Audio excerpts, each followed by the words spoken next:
There's a crack running through the middle of the Pantheon in Rome. It has been there for over 2,000 years.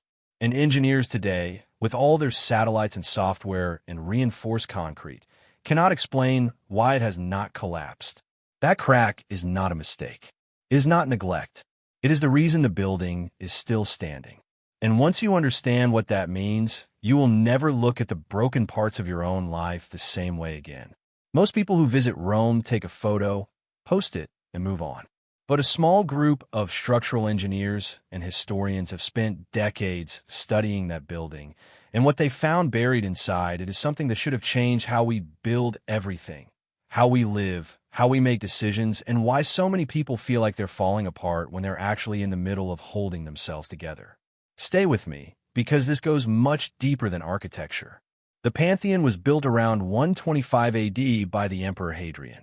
It has survived floods, earthquakes, centuries of looting, 2 world wars, and modern pollution.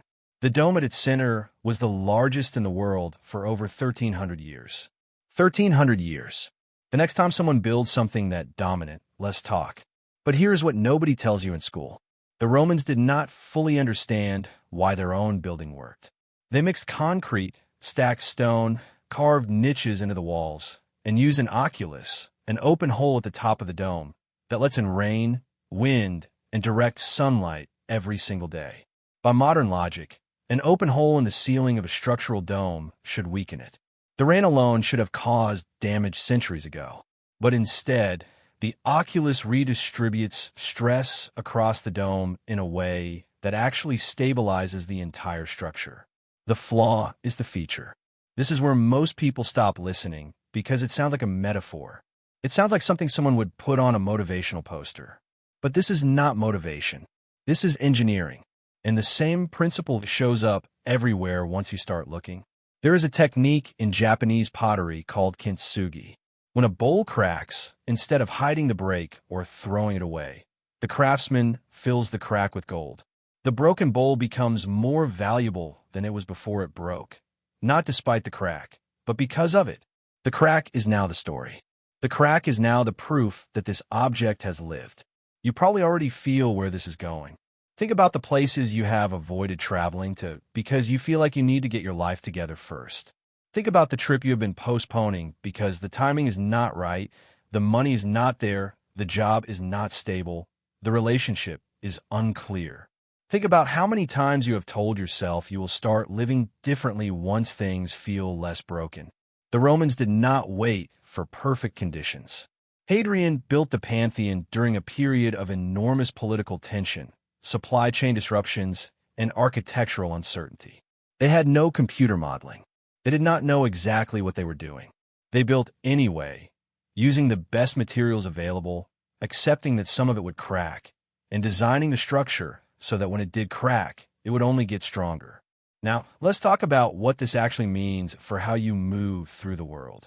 There's a village in the south of Portugal called Monsanto. The entire village is built into the side of a mountain. Not on a mountain, into it. The houses use massive boulders as walls and ceilings. The streets wind between rocks the size of cars. The village looks like it was placed there by accident, like the mountain cracked open and people just moved in. And they did. For centuries, the people of Monsanto looked at what most would call an impossible landscape and decided to build a life inside the problem instead of around it. The result is one of the most visited and photographed villages in Europe. Travelers fly across the world to stand in the middle of what was once considered uninhabitable terrain. The crack became the destination. This pattern repeats across the world in ways that should make you question every assumption you have about timing and readiness. The ancient city of Petra in Jordan was carved directly into rose-red sandstone cliffs.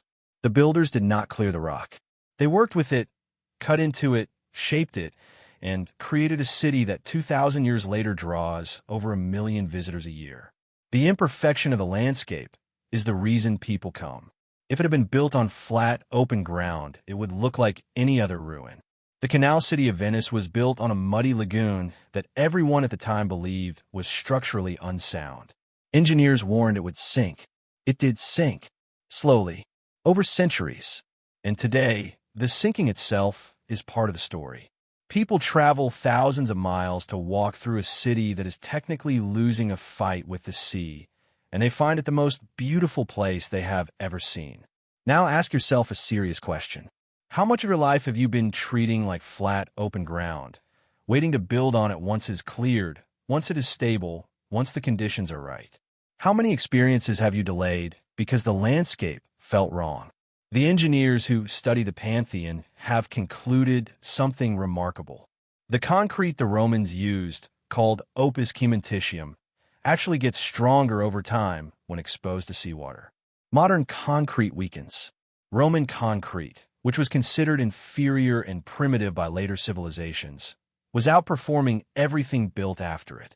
For centuries, builders looked at Roman concrete and thought they had improved on it. They had not. They had made it worse while believing they were making it better. This is one of the most quietly devastating findings in modern material science. Progress is not always linear.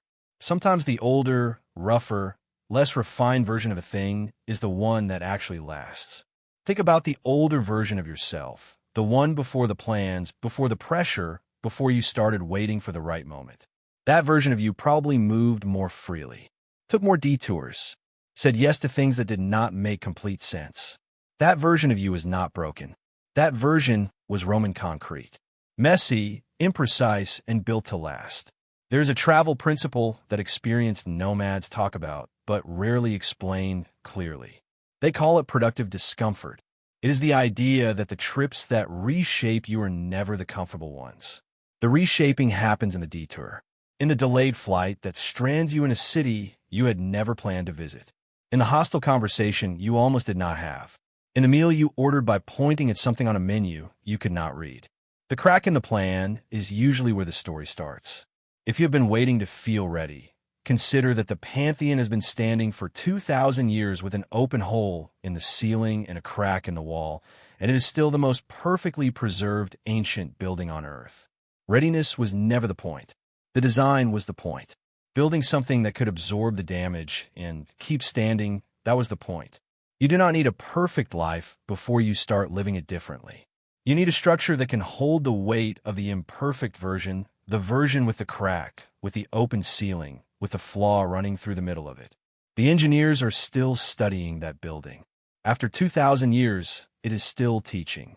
The question is whether you're going to keep walking past it to find something that looks more finished, or whether you're going to stop, look up at the light coming through that open hole in the ceiling, and realize that the building was never broken.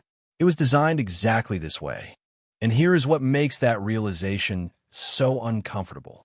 Most of us were taught, very early, that cracks mean failure.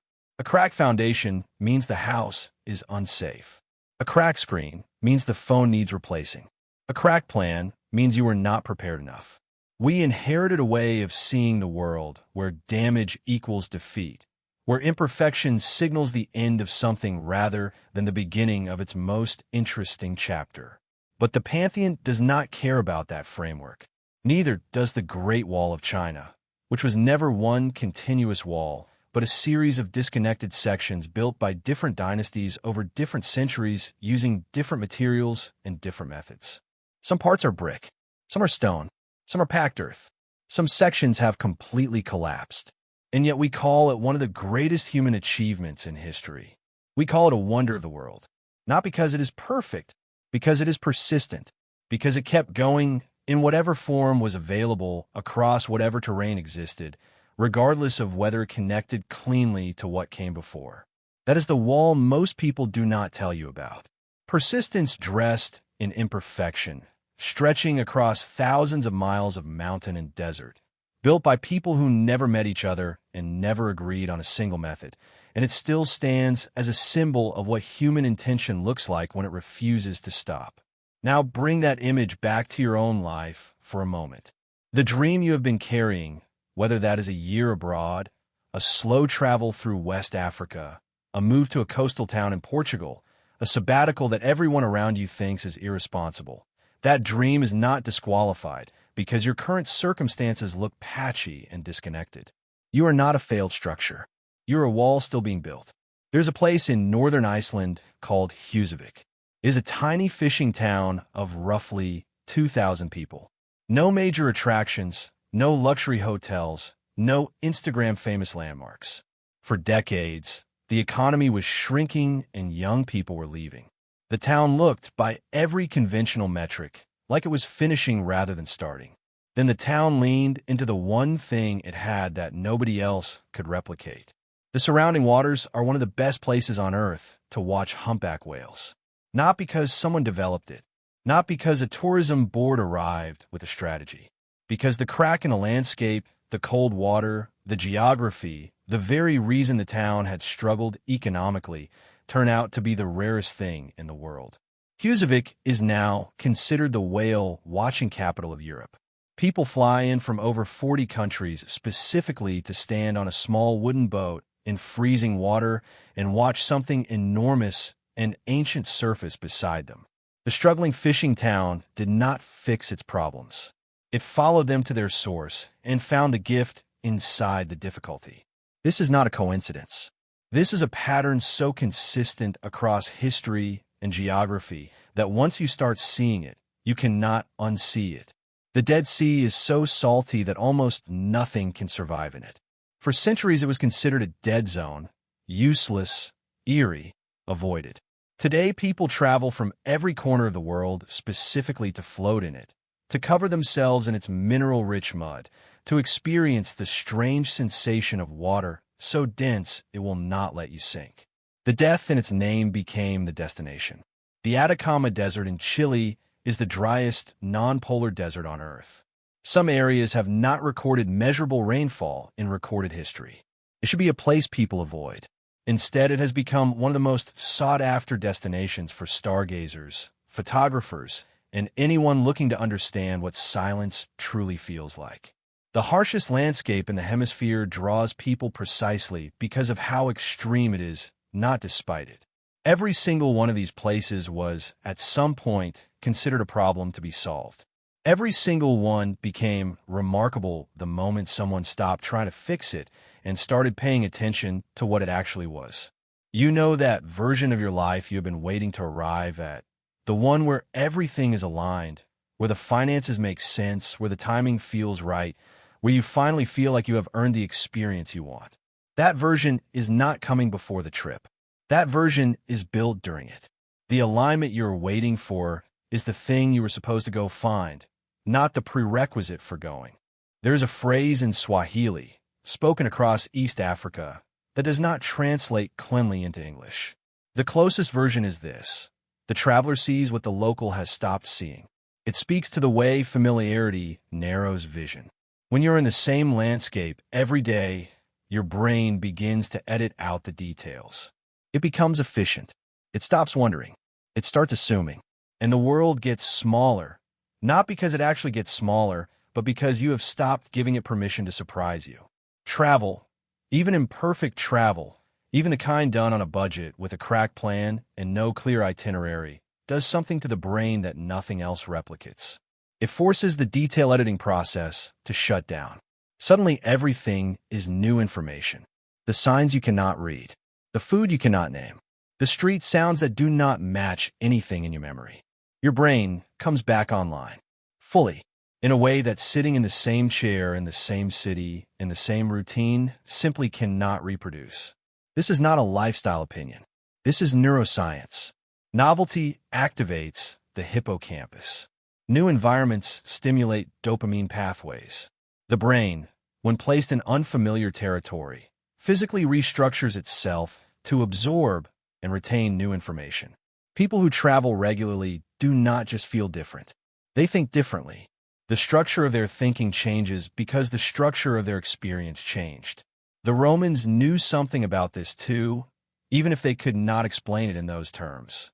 Hadrian, the emperor who rebuilt the Pantheon, was one of the most well-traveled rulers in Roman history. He spent more time outside of Rome than inside it. He walked the edges of his empire, stood in the deserts of North Africa, visited Britain in the rain, crossed into Greece, sat in temples built by people whose language he had to learn. He did not govern from a distance. He moved, and the building he left behind, the one with the crack in it, the one with the hole in the ceiling, the one that has survived longer than almost any other structure on Earth, carries the unmistakable signature of a man who understood that the world teaches you things that staying still cannot. You are standing in front of your own pantheon right now. It has a crack in it. It has an open ceiling. It is imperfect in ways that feel significant and in ways that feel embarrassing. And every instinct you have been trained with is telling you to fix it before you show it to anyone, before you use it, before you let it be the thing that defines this chapter of your life. But the crack is 2,000 years old, and the building is still standing. Stop waiting for the conditions to be right. Stop treating the imperfection as the obstacle. The oculus is open. The light is coming in. The structure is stronger than you think. Go find out what it can hold. There is something nobody tells you about the people who actually leave. Not the ones who talk about leaving. Not the ones who save the Instagram posts and make the Pinterest boards and say things like one day, someday, when the time is right. The ones who actually pack the bag and go. They were not more ready than you. They were not more financially stable, more fearless, more free of obligations. In almost every case, they simply stopped requiring the conditions to be perfect before they gave themselves permission to move. That is the only difference. And the uncomfortable truth sitting underneath that fact is this. The readiness you are waiting for is not a destination you arrive at. It is a decision you make. One time, in an ordinary moment, with an imperfect plan and an incomplete picture and a quiet voice inside you that has been asking the same question for longer than you are willing to admit. There is a city in Morocco called Chefchaouen. Every wall, every staircase, every doorway is painted in shades of blue. Pale blue, deep cobalt, soft gray blue. Nobody fully agrees on why the blue started. Some say it was to repel mosquitoes. Some say it was a Jewish tradition brought centuries ago to symbolize the sky and heaven.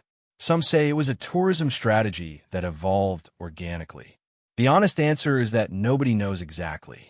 The city became one of the most visually arresting places on Earth through a series of unplanned, unexplained, imperfect decisions made by thousands of different people over hundreds of years. Nobody drew the blueprint. Nobody approved the color scheme. Nobody waited until the conditions were right to start painting. They just painted. And what emerged from all that imperfect, uncoordinated human action is something so beautiful that people cross oceans to stand inside it. Your life works the same way. The trips you take, the detours you allow, the plans you make, and then abandon halfway through because something better appeared on the left when you were headed right. Those are not failures of planning. They are the brushstrokes. And you will not be able to see the full picture while you are still standing inside it. That is not a problem. That is how the painting works. Think about the travelers who shaped the modern understanding of the world.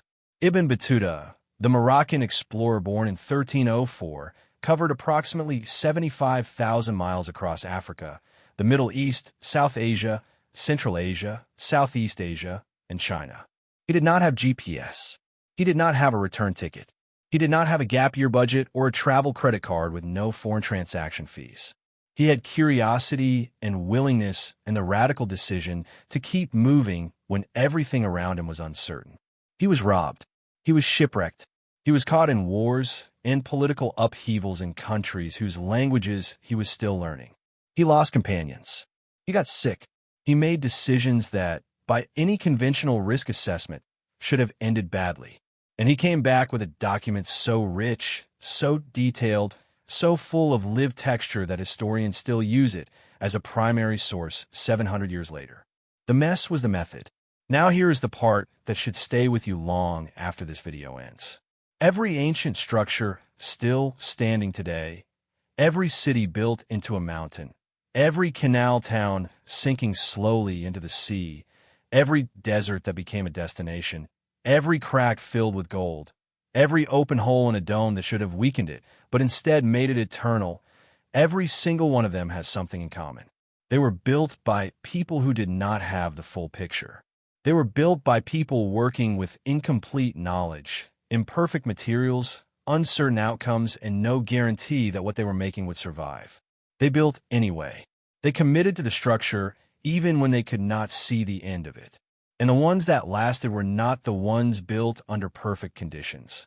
They were the ones designed to absorb the imperfection and keep standing. You already have everything you need to start, not to finish, not to have it figured out, not to arrive at the version of your life that looks clean and intentional from the outside.